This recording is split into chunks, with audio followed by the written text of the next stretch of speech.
നമസ്തേ മാന്യമിത്രങ്ങളെ. ഇന്ന് രസകരമായ ഒരു അനുഭവ സാക്ഷ്യമാണ് പ്രിയമിത്രങ്ങളുടെ മുമ്പിലേക്ക് എത്തിക്കുന്നത്. എനിക്ക് പരിചയമുള്ള ഒരമ്മയാണ് പങ്കിയമ്മ. പങ്കിയമ്മ നാട്ടിൽ അറിയപ്പെടുന്നത് പരാതി പങ്കി എന്നാണ്. കാരണം രാവിലെ എഴുന്നേറ്റാൽ വൈകിട്ട് കിടക്കുന്നിടം വരെ പരാതി പറച്ചിൽ പരാതിയേ പറയൂ. അവിടെ അതുണ്ടേ, ഇവിടെ ഇതുണ്ടേ, അപ്പുറത്ത് ഗോപാലൻ അതുണ്ടേ, ഇപ്പുറത്തെ രത്നാകരൻ ഇതുണ്ടേ, പത്മാഷിക്ക് അതുണ്ടേ, രുക്മിണിക്ക് ഇതുണ്ടേ, എനിക്കൊന്നുമില്ലേ എന്ന്. ഇത് കേൾക്കുമ്പോൾ നമുക്ക് തോന്നും കഷ്ടമാണ്, പങ്കമ്മയ്ക്കൊന്നുമില്ലല്ലോ, ചുമ്മാതാ.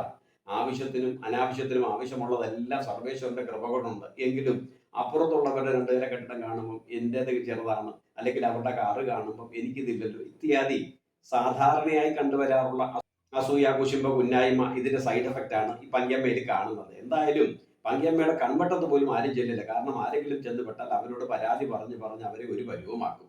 അതുകൊണ്ട് തന്നെ പങ്കിയമ്മ വരുന്നു എന്ന് പറഞ്ഞാൽ അപ്പോഴേ അവരും സ്ഥലം കാര്യമാക്കുന്ന തലത്തിലാണ്. അങ്ങനെ ഇരിക്കെ 1-2 ദിനങ്ങൾക്ക് മുമ്പ് പങ്കിയമ്മയെ കണ്ടു. പെട്ടുപോയി എന്ന് പേടിയോടുകൂടിയാണ് മുന്നിൽ എത്തപ്പെടുകയും ചെയ്തു. രക്ഷപ്പെടാനും പറ്റുന്നില്ല. മുന്നിലേക്ക് എത്തിയ പങ്കിയമ്മ എന്നെ അത്ഭുതപ്പെടുത്തി. കാരണം ദൂരെ നിന്ന് വരുമ്പോഴേ പരാതി പറയുന്ന പങ്കിയമ്മ ഒരക്ഷരം മിണ്ടുന്നില്ല.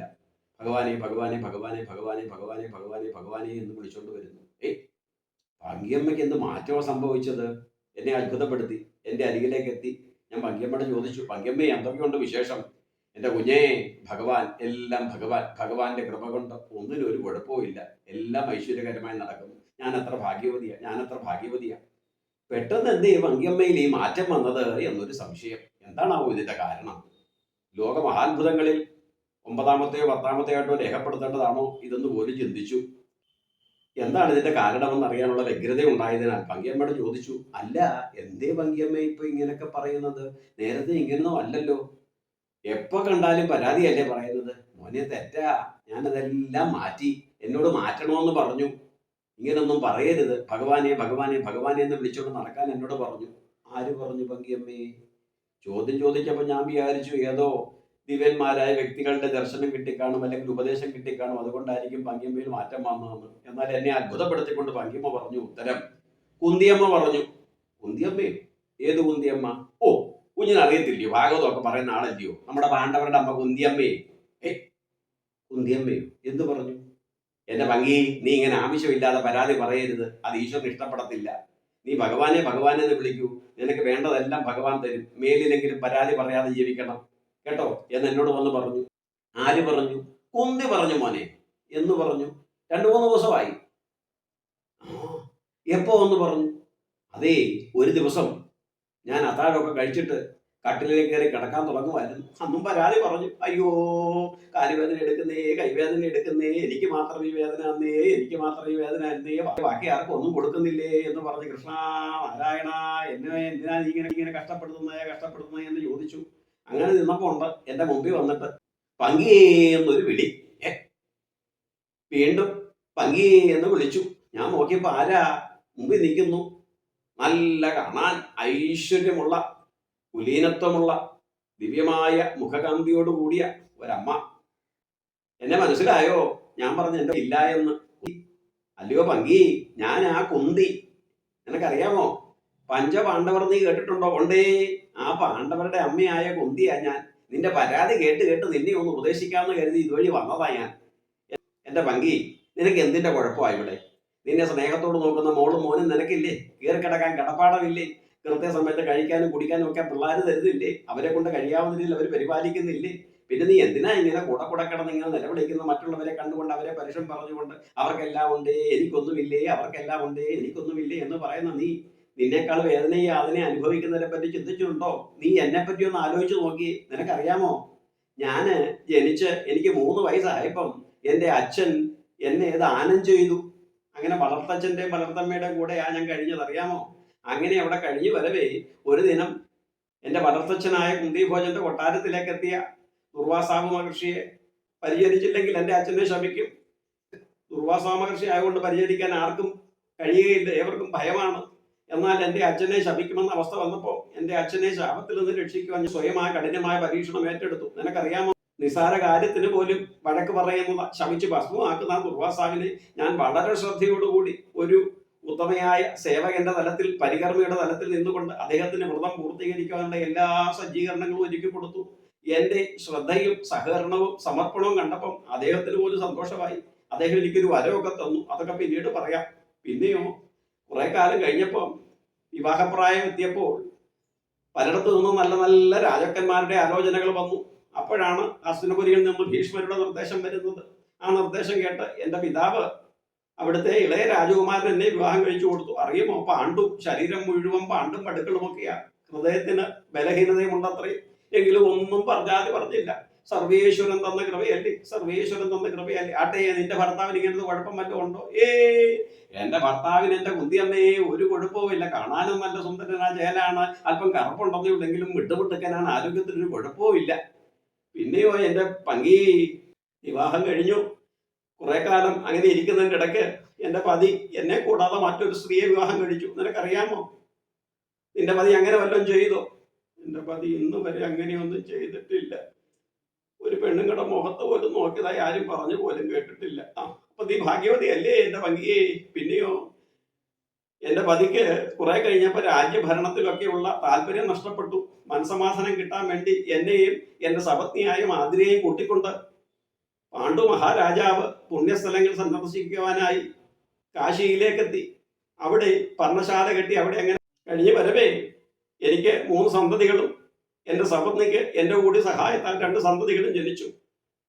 സന്തതികൾ ജനിച്ച് അധിക കാലം കഴിയുന്നതിന് മുമ്പ് ഒരു ദിവസം, പെട്ടെന്നൊരു ദിവസം ഞങ്ങളെ എല്ലാം അത്ഭുതപ്പെടുത്തിക്കൊണ്ട് എൻ്റെ പതി വിഷ്ണുപദത്തിലേക്ക് പോയി. വിഷ്ണുപദത്തിലേക്ക് പതി പോയാൽ പത്നി സതി ആചരിക്കണമെന്ന അന്നത്തെ രീതി ചിന്തിച്ചുകൊണ്ട് എൻ്റെ കയ്യിലുള്ള 3 കുട്ടികളെ എൻ്റെ സപത്നിയുടെ കയ്യിലേക്ക് കൊടുത്തിട്ട് പതിയുടെ ചിതയിലേക്ക് ചാടി ദേഹത്യാഗം ചെയ്യാമെന്ന് ചിന്തിച്ച് ഞാൻ ഇരിക്കുമ്പോൾ എന്നെ അത്ഭുതപ്പെടുത്തിക്കൊണ്ട് തൻ്റെ കയ്യിലുള്ള പറക്കമുറ്റാത്ത 2 കുഞ്ഞുങ്ങളെ കൂടെ എൻ്റെ കയ്യിലേക്ക് തന്നിട്ട് എൻ്റെ സപത്നിയായ മാതൃ ചിതയിലേക്ക് എടുത്ത് ചാടി. ഒട്ടും പരിചിതമല്ലാത്ത സ്ഥലം, അവിടെ നിന്ന് സ്വദേശമായ ഹസ്തിനപുരിയിലേക്ക് എത്തണം. വളരെയേറെ ബുദ്ധിമുട്ടി. ഒടുക്കം ഭീഷ്മപിതാമഹന്റെ എല്ലാം അനുഗ്രഹത്താൽ ഹസ്തിനപുരിയിലേക്ക് എത്തിച്ചേർന്നപ്പോഴോ രാജകുമാരിയായി ജനിച്ച എനിക്ക്, രാജാവിന്റെ മക്കളായി ജനിച്ച എൻ്റെ മക്കൾക്ക് ഒന്ന് സ്വസ്ഥമായി ഇരിക്കുവാനോ കിടക്കുവാനോ കഴിക്കുവാനോ കുളിക്കുവാനോ ഉണ്ണുവാനോ ഉറങ്ങുവാനോ ഒന്നും കഴിയുകയില്ല. സർവ്വവിധ കാര്യങ്ങൾക്കും ശല്യത്തെയും സങ്കടത്തെയും പ്രദാനം ചെയ്തുകൊണ്ട് കൗരവർ സദാ വർദ്ധിച്ചു കൊണ്ടിരുന്നു. സ്വസ്ഥതയില്ലാത്ത, സമാധാനമില്ലാത്ത കൗരവർ പെരുമാറുമ്പം എൻ്റെ മക്കൾ പലപ്പോഴും കോപത്തിന് അടിമകളായി. അപ്പോഴെല്ലാം ഞാൻ അവരെ ശാസിച്ചു, പാടില്ല പാടില്ല ഉണ്ണികളെ, പാടില്ല ഉണ്ണികളെ, അധർമ്മമൊന്നിനും പരിഹാരമല്ല.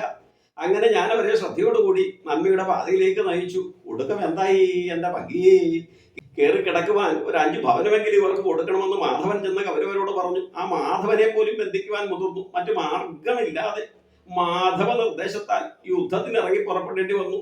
അപ്പോഴും സങ്കടമായിരുന്നു. കാരണം അന്ന് ഭാരതഭൂമിയിൽ ഉണ്ടായിരുന്ന 18 അക്ഷൗണിയിൽ 11ന്റെ പിന്തുണ ആ കൗരവർക്കാ കിട്ടിയത്. എൻ്റെ മക്കൾക്ക് കേവലം 7 മാത്രം. എന്നാലും മാധവനുണ്ടല്ലോ, കേശവനുണ്ടല്ലോ എന്നൊരൊറ്റ വിശ്വാസം ഉണ്ടായിരുന്നു. അത് തെറ്റിയില്ല. അപ്പോഴും ഞാൻ പരാതി പറഞ്ഞില്ല. ഭഗവാനെ ഭഗവാനെ ഭഗവാനെ എന്ന് വിളിച്ചു കൊടുക്കും. എന്തായി എൻ്റെ ഭംഗി അറിയുമോ? നീ കേട്ടിട്ടുണ്ടാകും, യുദ്ധത്തിൽ എൻ്റെ മക്കൾ ജയിച്ചു എന്ന് മാത്രമല്ല അനേക വർഷം ഐശ്വര്യകരമായി അവർ ജീവിച്ചു. സന്തോഷത്തോടു കൂടി എന്നെ പരിപാലിച്ചു. കാരണം യാതൊരു പരാതിയും പറയാതെ, പരിഭവം പറയാതെ, കഷ്ടങ്ങളുടെയും നഷ്ടങ്ങളുടെയും നടുവിൽ നിന്ന് വെന്തുരുകുമ്പോഴും കൃഷ്ണ, മാധവ, ജനാർദ്ദന എന്ന് മാത്രമേ ഞാൻ വിളിച്ചിട്ടുള്ളൂ.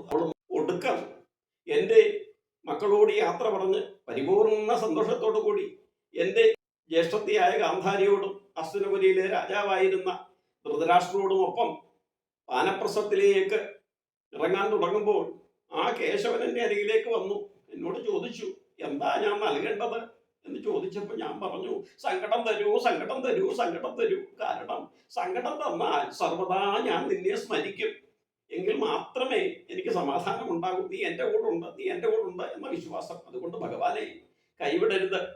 സർവ്വ സൗഭാഗ്യങ്ങളും തന്ന് അഹങ്കാരിയാക്കരുത്. വല്ലപ്പോഴും അങ്ങയെ സ്മരിക്കണമെങ്കിൽ അല്ലറ ഇല്ലറ സങ്കടം തന്നെ വേണം എന്ന് മാത്രമാണ് ഞാൻ ഭഗവാനോട് പറഞ്ഞത്.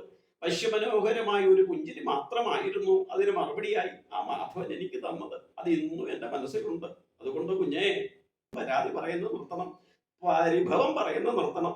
ആ പാപമാ, നീ എത്ര ഭാഗ്യവതിയാ. നീ പിന്നോട്ടൊന്ന് നോക്കിക്കേ, നിന്നേക്കാൾ സങ്കടപ്പെടുന്നവർ എത്രയോ ഉണ്ട്. അതുകൊണ്ട് ഭഗവാനെ ഭഗവാനെ ഭഗവാനെ എന്ന് വിളിക്കൂ. എത്രത്തോളം പ്രാവശ്യം ഭഗവാനെ വിളിക്കാമോ അതനുസരിച്ചായിരിക്കും നിനക്ക് വന്നു ചേരാൻ പോകുന്ന സർവ്വവിധമായ സുഹൃതവും. അതുകൊണ്ട് സ്നേഹത്തോടു കൂടി പറയുകയാണ്, ഇനിയും ഒരിക്കൽ പോലും ഇത്തരത്തിൽ പരാതിയും പരിഭവവും പറയരുത്. പറഞ്ഞാൽ ഞാൻ വീണ്ടും വരും. അന്ന് ഈ രൂപവും ഭാവവും ഒന്നും ആയിരിക്കില്ല എനിക്ക് കേട്ടോ എന്ന് പറഞ്ഞപ്പോഴേക്കും പാവം ഭംഗിയമ്മ കണ്ണു തുറന്നത്രേ. ചുറ്റും നോക്കിയപ്പോ കുന്തിയില്ല, പാണ്ഡവരുമില്ല. എന്തായാലും സ്വപ്നമായിക്കോട്ടെ, സങ്കല്പമായിക്കോട്ടെ, ഇനി ചിത്തഭ്രമം എന്ന് വിളിച്ചാൽ പോലും അതിലൂടെ പങ്കിയമ്മയ്ക്ക് ഒരുപാട് മാറ്റം വന്നു. ഈ പങ്കിയമ്മ നമ്മൾ ആരെങ്കിലുമൊക്കെ ആയണമേ എന്നായിരുന്നു ആഗ്രഹം. കാരണം നമ്മളിലുമില്ലേ ഇത്തരം ന്യൂനതകളും കുറവുകളും. അത് മാറ്റുവാൻ വേണ്ടി സ്വപ്നത്തിലൂടെയെങ്കിലും ആ പങ്കിയമ്മയോ പാണ്ഡവരോ അതിനുമപ്പുറം സർവേശ്വരനായ ഭഗവാനോ ഒന്ന് എത്തിയിരുന്നെങ്കിൽ ഞാൻ എന്നേ നന്നായേനെ. മറ്റു വിഷയങ്ങളുമായി വീണ്ടും കണ്ടുമുട്ടുന്നതുവരെ